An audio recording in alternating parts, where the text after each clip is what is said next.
جنت میں داخل فرما دے گا، اور جس عورت کا انتقال اس حال میں ہوا اس کا شوہر اس سے ناراض ہے تو اسے مرنے کے بعد دوزخ میں داخل فرما دیا جائے گا۔ اگر وہ دیندار ہوتی تو اسے پتا رہتا۔ میرے آقا علیہ السلام نے ارشاد فرمایا، لوگوں اگر اللہ کے علاوہ کسی کو سجدہ کرنا جائز ہوتا میں عورتوں کو حکم دیتا وہ اپنے شوہروں کو سجدہ کرے، مگر اللہ کے علاوہ کسی کو سجدہ کرنا جائز نہیں ہے۔ یاد رکھنا، اللہ اکبر۔ آج کچھ لوگوں کا ذہن خراب کرنے کے لیے یہ کہتے ہیں کہ سنی معاذ اللہ مزاروں پر جا کر کے سجدہ کرتے ہیں۔ سجدہ دو طرح کا ہوتا ہے، ایک ہوتا ہے عبادت کا سجدہ اور ایک ہوتا ہے تعظیم کا سجدہ۔ توجہ آپ کی سننا غور سے، ایک ہوتا ہے عبادت کا سجدہ اور ایک ہوتا ہے تعظیم کا۔ عبادت کا سجدہ اگر کوئی کسی کو کرتا ہے تو یہ کفر ہے، یہ شرک ہے، ٹھیک؟ یہ کسی امت کے اندر جائز نہیں تھا عبادت کا سجدہ۔ اور دوسرا ہے تعظیم کا سجدہ۔ تعظیم کا سجدہ بھی پچھلی امتوں میں جائز تھا، مگر اس امت کے اندر تعظیم کا سجدہ بھی جائز نہیں۔ اگر کوئی کسی کو تعظیم کا سجدہ بھی کرتا ہے تو یہ حرام ہے، حرام ہے، حرام ہے۔ سمجھ آ رہی ہے میری بات؟ جب حضور علیہ السلام کی بارگاہ میں صحابہ نے عرض کیا، یا رسول اللہ علیہ السلام، جانور آپ کو سجدہ کرتے ہیں، ہم تو اس بات کے زیادہ حقدار ہیں کہ آپ کو سجدہ کریں۔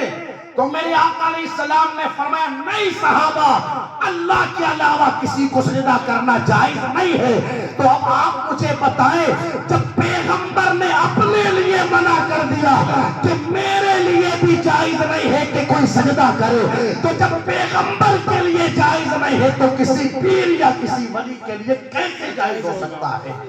آپ نے جاہلوں کا عمل دیکھا، جاہلوں کا عمل دیکھ کر کے آپ اس عمل کو پوری سنیت پر نہ تھوپیں،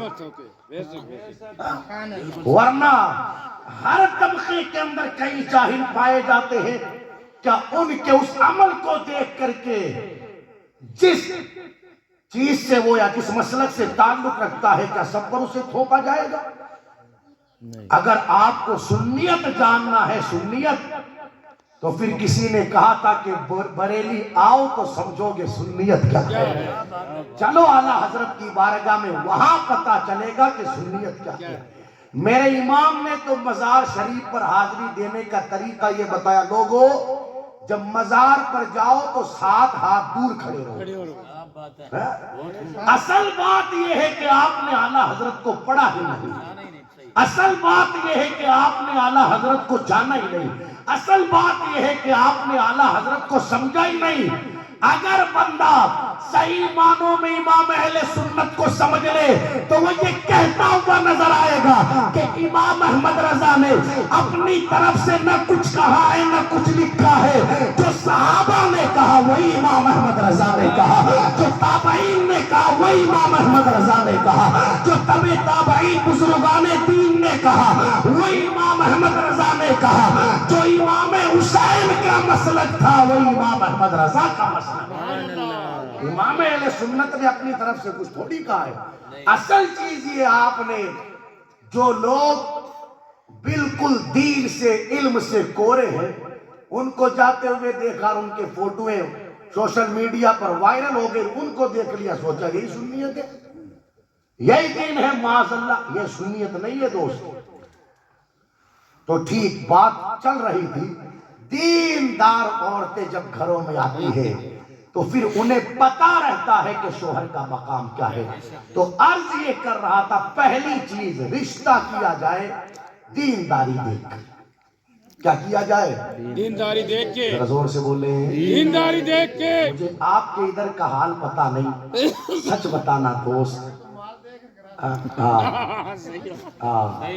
سچ بتانا دوست، اپنے دل پر ہاتھ رکھ کر کے سچ بتانا، کتنے لوگ ہیں حالانکہ آپ جس بندے کی پیٹھ پر ہاتھ رکھو وہ کہے گا میں حضور سے محبت کرنے والا ہوں، حضور کا غلام، حضور کا عاشق، مگر سچ بتانا کتنے لوگ ہیں جنہوں نے لڑکی والوں کے یہاں اگر لڑکے کے لیے لڑکی تلاش کرنی ہے تو لڑکی والوں کے یہاں جا کر کے یہ پوچھا ہو کہ لڑکی 5 ٹائم کی نماز پڑھتی ہے یا نہیں پڑھتی. کتنے لوگ ہیں جنہوں نے جا کر کے یہ پوچھا ہو کہ لڑکی قرآن کی تلاوت کرتی ہے یا نہیں کرتی. اور اگر لڑکی کے لیے لڑکا تلاش کرنے گئے تو کتنے لوگ ہیں جنہوں نے جا کر کے یہ پوچھا ہو کہ بھئی لڑکے نے چہرے پر سنت رسول سجا رکھی ہے یا نہیں رکھی. کتنے لوگ ہیں جنہوں نے جا کر کے یہ پوچھا ہو کہ لڑکا 5 ٹائم کی نماز پڑھنے والا ہے یا نہیں. اب تو کنڈیشن یہ ہے کیا دیندار رشتہ تلاش کرے, کیا نمازی اور کیا متقی پرہیزگار دیکھا جائے. اب تو کیفیت یہ ہے کہ اگر رشتے ہو جاتے ہیں تو رشتے ہونے کے بعد معلوم کروایا جاتا ہے کہ جس لڑکے کے ساتھ منگنی ہوئی ہے وہ داڑھی والا تو نہیں ہے, وہ ٹوپی والا تو نہیں ہے, وہ کرتا پجامے والا تو نہیں ہے. اور اگر پتہ چل جائے کہ وہ امام صاحب کی صحبت میں بیٹھنے والا ہے, چہرے پر سنت رسول سجا رکھی ہے, سر پر امامہ شریف باندھتا ہے اور حضور علیہ السلام کی سنت پر عمل کرتے ہوئے کرتا پجامہ پہنتا ہے, تو مطالبات ہوتے ہیں یا تو داڑھی رکھو یا پھر منگنی رکھو, یا سر پر امامہ شریف رکھو یا پھر منگنی رکھو. اور ہوتا یہ ہے کہ آج کا جوان اللہ اکبر کسی کے بہکاوے میں آ کر, کسی کے کہے میں آ کر منگنی رکھنے کے چکر میں چہروں سے داڑیاں بھی منڈوا دی جاتی ہے, سروں سے امامے شریف بھی اتار دیے جاتے ہیں. مگر میں کہنا چاہوں گا دیکھو سوچ کیسی بن گئی. یہ نہیں پوچھا گیا جس لڑکے سے منگنی ہوئی ہے وہ جواری تو نہیں ہے, وہ شرابی تو نہیں ہے, وہ بدکار تو نہیں ہے, وہ بے حیا تو نہیں ہے. یہ نہیں پوچھا گیا. اگر پوچھا گیا تو یہ پوچھا گیا وہ چہرے پر سنت رسول سجانے والا تو نہیں ہے. معاذ اللہ, گویا کہ یہ کہنا چاہتی ہو قوم کی بیٹیاں جواری ہوگا تو چلے گا, شرابی ہوگا تو چلے گا, بے حیا ہوگا تو چلے گا, مگر حضور کی سنتوں پر عمل کرنے والا ہوگا تو نہیں چلے گا. معاذ اللہ, 100 بار معاذ اللہ. یاد رکھنا بیوی کو جو خوشیاں مصطفیٰ جان رحمت صلی اللہ تعالیٰ علیہ وسلم کی سنتوں پر عمل کرنے والا دے سکتا ہے, بیوی کو وہ خوشیاں کوئی اور دے ہی نہیں سکتا. اس لیے کہ جو اللہ رسول کا نہ ہوا وہ تیرا کیا خاک ہوگا. کیا بات ہے. اور میں آپ لوگوں سے پوچھنا چاہتا ہوں, آپ نے کئی کیس دیکھے ہوں گے دنیا دار لوگوں کے حوالے سے کہ ان کی بیویوں نے اپنے آپ پر تیل ڈال کر کے اپنے آپ کو جلا دیا. کئی ایسے کیس دیکھے ہوں گے دنیا دار لوگوں کے کہ ان کی بیویوں نے زہر کھا کر کے اپنے آپ کو مار دیا. ایسے کئی کیس دیکھے ہوں گے کہ ٹرین کی پٹریوں پر کود کر کے بیویوں نے جان دے دی. مگر کوئی ایسا کیس بھی تو بتاؤ کہ ہو بندہ مدینے والے کا غلام, حضور کی سنتوں پر عمل کرنے والا, مدینے والے کے دین کو اپنی زندگی میں اتارنے والا, اور اس کی بیوی نے کسی پھانسی کے پھندے پر لٹک کر کے جان دی ہو. سبحان اللہ. اس کی بیوی نے زہر کھا کر کے جان دی ہو, اس کی بیوی نے ٹرین کی پٹری کے سامنے کود کر کے جان دی ہو. اللہ اکبر. جہاں پر دین رہتا ہے وہاں پر جھگڑے نہیں رہتے, دین کی برکت سے جھگڑے ختم ہو جاتے ہیں, دلوں میں محبتیں پیدا ہو جاتی ہیں. سبحان اللہ. اس لیے رشتے کیے جائیں دینداری دیکھ کر. ایک حدیث اور سن لیں, اس کے تناظر میں کچھ باتیں پھر اختتام. ہر معاملے میں حضور علیہ السلام نے ہماری رہنمائی فرمائی. نکاح کے معاملے میں دیکھو, سننا غور سے اس حدیث کو. مشکات شریف کے اندر یہ حدیث مبارکہ ہے. سچے باپ جناب سیدنا ابو بکر صدیق رضی اللہ تعالیٰ عنہ, ان کی سچی بیٹی ام المؤمنین سیدہ عائشہ صدیقہ رضی اللہ تعالیٰ عنہ اس روایت کو بیان کرتی ہے. سچے باپ کی سچی شہزادی سیدہ عائشہ صدیقہ ام المؤمنین رضی اللہ تعالیٰ عنہ اس روایت کو بیان کرتی ہے. میرے آقا علیہ السلام نے ارشاد فرمایا, ان اعظم النکاح برکتن ایسرہ مؤونتن. اس حدیث کا ترجمہ کروں اس سے پہلے چیز آپ لوگوں سے میں پوچھوں. دیکھو کڑلی میں آس پاس میں اس پورے ڈیڈوانا، اب تو ضلع کہہ لو، پورے ڈیڈوانا ضلع میں ڈیڈوانا تحصیل میں کئی شادیاں ہوئی، کئی ساری شادیاں ہوئی، ہو رہی ہے، ہوتی رہے گی. میں آپ لوگوں سے پوچھوں کہ ان شادیوں میں سب سے بہتر شادی کون سی؟ تو اتنے لوگ یہاں بیٹھے ہیں، ہر بندے کا اپنا اپنا جواب ہوگا.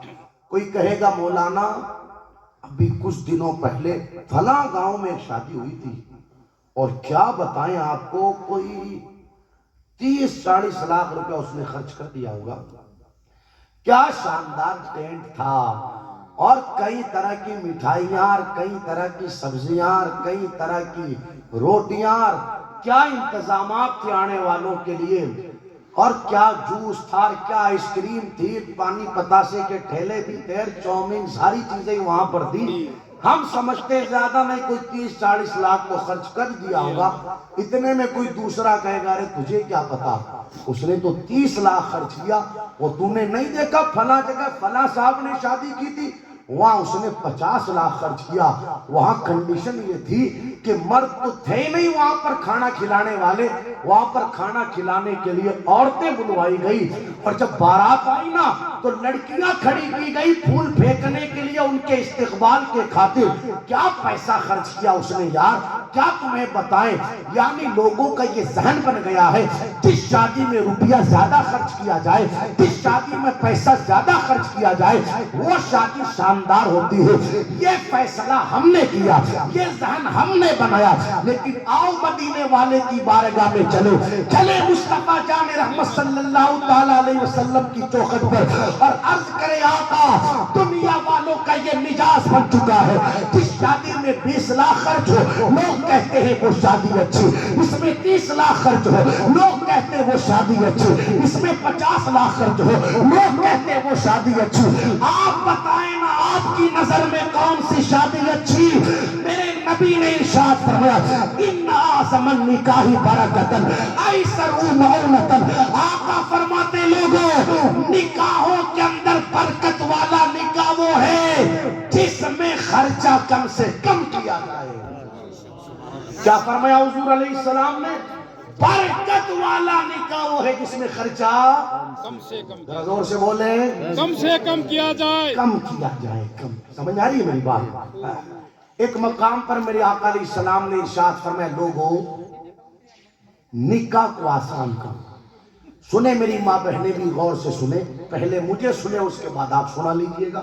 ہاں ایک مقام پر حضور علیہ السلام نے ارشاد فرمایا لوگوں نکاح کو آسان کرو، اتنا آسان کرو، اتنا آسان کہ بدکاری مشکل ہو جائے، بد فعلی مشکل ہو جاوے، زنا کاری مشکل ہو جاوے. مگر معاف کرنا دوستوں، آج سماج نے نکاح کو اتنا مشکل بنا دیا، اتنا کہ اگر کوئی بندہ اپنے ایک بچے یا بچی کی شادی کرنا چاہتا ہے تو زیادہ نہیں تو کم سے کم اس کے پاس میں 5-7 لاکھ روپیہ ہونا چاہیے، کم سے کم اس کے پاس. اگر کسی کے پاس اتنا پیسہ نہیں تو اپنے بچے کی شادی کے بارے میں سوچ بھی نہیں سکتا. جس کے پاس پیسہ ہے دوست وہ تو کر لے گا، مگر جس بیچارے کی مہینے کی آمدنی 14-15 ہزار، 13-14 ہزار، 12-13 ہزار روپیہ ہو، آپ مجھے بتائیں وہ گھر کا خرچ چلائے یا بچوں کی شادیوں کے لیے روپیہ جمع کرے؟ ہوتا یہ ہے کہ پیسہ جمع نہیں ہو پاتا اور بچے جوان ہو جاتے ہیں. اب خاندان والے، برادری والے، اڑوس پڑوس والے کہتے ہیں ارے تیرے بچے جوان ہو گئے، شادی نہیں کرتا ان کی.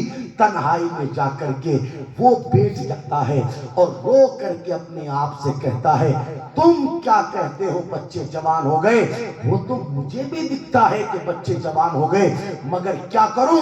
تم سماج والوں نے نکاح کو اتنا مشکل بنا دیا کہ جب تک 7 لاکھ روپے کا انتظام نہ ہو تب تک میں نکاح کے بارے میں سوچ بھی نہیں سکتا. اللہ اکبر. ہوتا یہ ہے عمر 25-25 سال، 27-27 سال، 30-30